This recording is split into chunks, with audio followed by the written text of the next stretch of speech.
Hey guys, welcome to the channel, and what we're going to do today is just discuss a little bit of 101 with diamanting. So what I've got in front of me is a whole bunch of diamantes, or gems, or basically rhinestones. So we've got different colors, and what you'll notice there, it says SS20 on the front. It's got 1,440 pieces. So this is a different color. See that as well. There we go.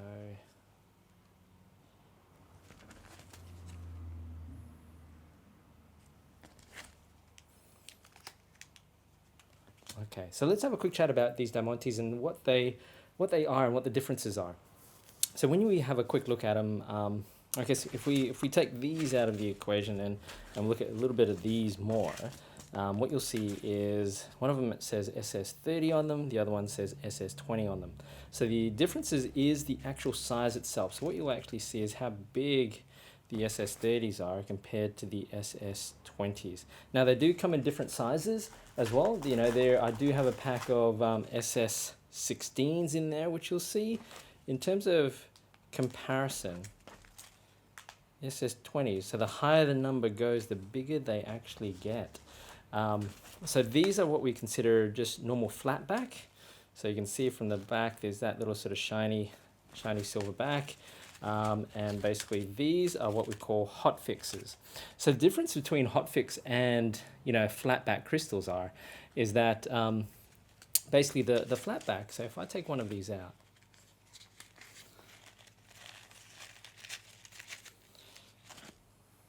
is what you'll see is just the back of them. It's just back. There's nothing bulging or anything like that about them. All right. And what you'll see here, so this is what they call the hotfix. Now I'm not going to take these out of the packet because there's so many little ones there. But the hotfix, in actual fact, I actually bought them by accident. And these hotfixes are, you can see that gray bit there. Sort of bulges out a little bit, and this is diamantes that come with glue included. So the hotfix requires a hotfix tool or a hotfix wand, and what this hotfix wand is that pretty much a tool that you place the diamante on the actual piece that you're actually trying to diamante, and then you put the wand on top. Now this wand obviously needs to be heated up because it needs to melt the glue.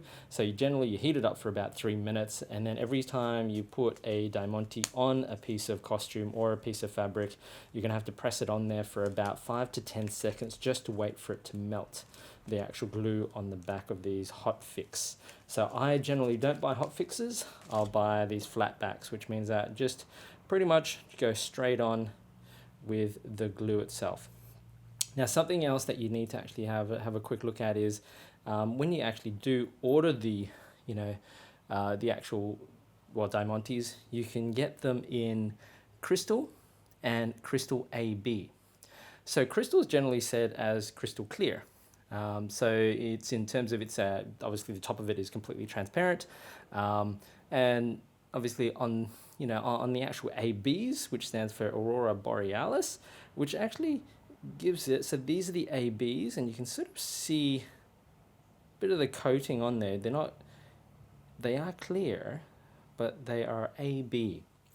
So in terms of AB, it uses the same base stone obviously on the bead and has an added coating which actually reflects a lot of different colors. So primarily, you've got the the gold, the blue, and the pink is what usually comes out with the actual ABs itself. Okay, so that's the difference between hotfix and clear and AB crystals, and the different sizes as well. Okay, so a bit of that. So moving on, so just putting these crystals there, and moving on, what we're going to actually have a quick look at is the glues itself. So when we actually look at the glue, there are different types of glue that you can actually buy. I'm going to put a few of my glues on here, just to have a, I've got the gem tack as well. Gem tack is my preferred. That's probably why I've got a few of these on there. Okay, and obviously the B6000 or the E6000. The B and the E6000, very similar in what they are, and the gem tack is something that I prefer to use. So when you actually use these, obviously you screw these off and you'll see these little sort of tips on there that allow you to actually put a little bit of glue. There we go. Just put this back together. And obviously the E6000 has a little nib as well. Obviously the gem tack, very much the same. It's got the actual, there we go. Alrighty. So what do I prefer and what do I like? So the E6000 is a thicker glue, and as being a thicker glue, it's better for, or the E6000, the B6000, it's actually better for, you know, when you're working on sort of hard to work surfaces like vertical surfaces, and also the benefit of these glues is that they, or the thicker glues for instance, is that they dry a little bit quicker. Now the only drawback with these is that obviously with these E6000s, the B6000s, because they're thicker and because it actually dries quicker, they will come on thicker, and also at the same time, if I sort of give you a bit of an idea, they become a little bit stringy as well. So if I put a little bit of glue on here, you know, and if I do that, as it goes along, you'll probably start to see a little bit of that stringiness coming along with it as well. And it is very pungent, so it does smell quite a bit. So that's the E6000 and the B6000. Now I prefer the gem tacks. The gem tack comes on, well, if you can see in there, so I've put a little bit of B6000 on there, and that sort of goes on clear. With the actual gem tacks itself, it basically goes on white. Now I'm just gonna, there we go. There we go, it goes on white. Now, with the B6000 and the E6000, obviously with it going on clear, don't be deceived though, you know, going on clear, it does dry clear, yes, but also the gem tack itself dries clear as well. I find the gem tack a little bit better purely because it's not as quick drying, it doesn't come on as thick, and therefore I have a little bit more time to actually work the crystals around. Gem tack is way better when you're working on flat surfaces as well. And so if you have the opportunity to keep your garments flat, then the gem tack works amazingly. Both of them industrial strength hold, both of them hold as well. I've generally used gem tack on every single costume that I've used, and it goes through all your jazzes, you know, all your tap, all the rigorous movements around the actual stage itself, and hand holds on quite fine. Okay. Alrighty. So that's to do with the actual glue itself. Now that we've actually put some glue on there, what we're going to talk about is just a little bit of tools. Tools to actually pick up the Diamantes itself. So when we're looking at tools to pick up the Diamantes, what I like to use, I'm going to push this aside. What I like to use is one of these. Basically, it's just a pickup tool that I have. Okay, so one of these things is just pretty much, there we go. So it's just a tip on one end, you know, it's just a hollow tip, nothing special, and obviously on this end is the actual wax surface. So the wax surface sticks to the actual Diamante so they can actually just pick it up. Okay, this stuff in the middle, there's nothing really special, it's just a bit of decoration in there. That's something that I prefer to use now. What I used to use before then was one of these. Okay, so I got this, let me just, so I got this free with one of the Diamante packs. Obviously it's got a hollow tip in it, and this is just, yeah, it's just like a straw. Nothing too special, but what it does come with is basically a little pack that looks like that. Yep. And in the actual pack itself, it comes with, you know, a tool where you can sort of try and line up some Diamantes. I've never used them purely because it never works for me. And this little sort of, you know, wax packet there as well. All right, so with this wax packet, what you do with it is just you put your tool in there and you just pretty much just scoop out a little bit of wax, and you can probably see from there it's got a little bit of wax there as well, and that's all you really need. And then after you're done, you can just sort of dig that little piece of wax out and then keep going to your next one. So that is what I use. This is what I used to use. But if you're thinking about other tools, of course, whatever you've got handy, which is, you know, a pair of tweezers. Yep, everyone's got a pair of these lying around the house. You can even use an eraser, so the back of an eraser as well. So just, yeah, pretty much there. And even a crayon. If you really got a bit desperate, you can actually use a crayon. So what I mean by that is if I just put a few of these on there, there we go, just to give you an idea. What I like to use as well in terms of the actual tool itself, yeah, is one of these. So this came through one of the, you know, Diamantes that I bought. It's just a little tray. It's got a little spout on the front of it. Nothing really special in itself, but it is something that I use all the time. So, you know, where you've got the back of these, you know, sort of Diamantes, the flatback sort of showing up. When you put it into this, basically if I just put a few of those into there, and what you do with that is if you see them there, you just sort of shake them a bit and they all sort of line up to the front. See how easy that was? As opposed to looking at some of the backs of these. So ultimately, what I'll do is I'll show you. So if we're looking at, okay, just a bit of that. See the crayon doesn't really work very well, but it can do. Yeah. Used to work all the time. There we go. Skip that aside. If we're using an actual eraser as well. So, oh, making a liar out of me. Oh. There we go. All right. So it's not really working that well. It was working quite well. Alrighty. What we'll do is we use one of these. That tool. There we go. Obviously we use the tweezers.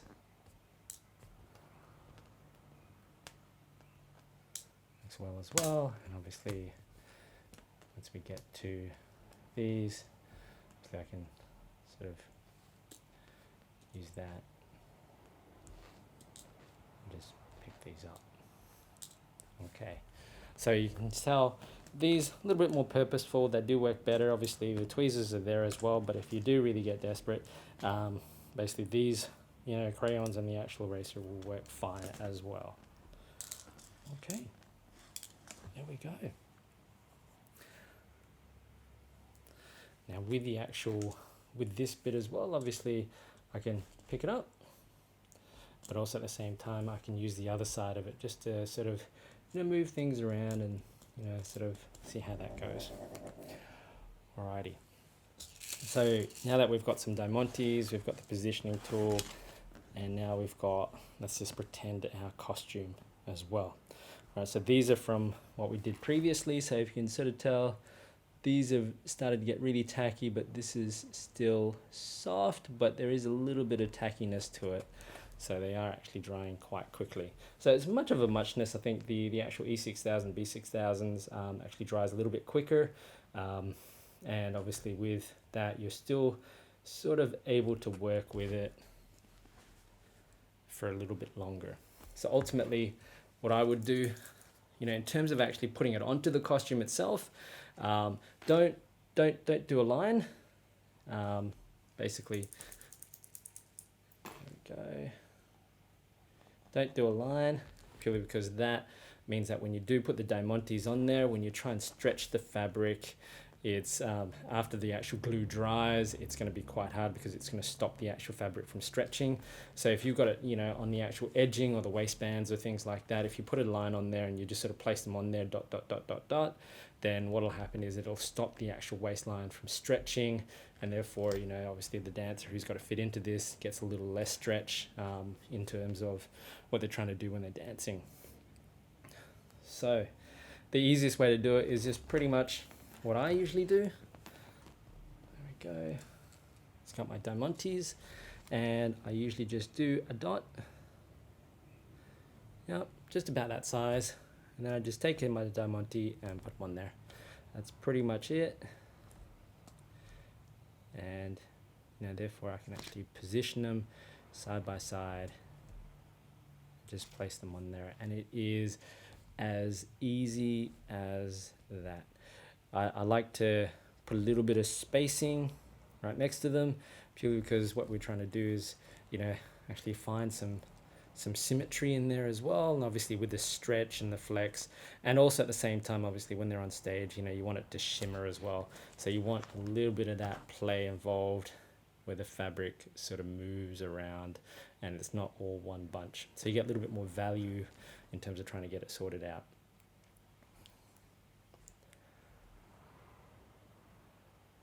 All right.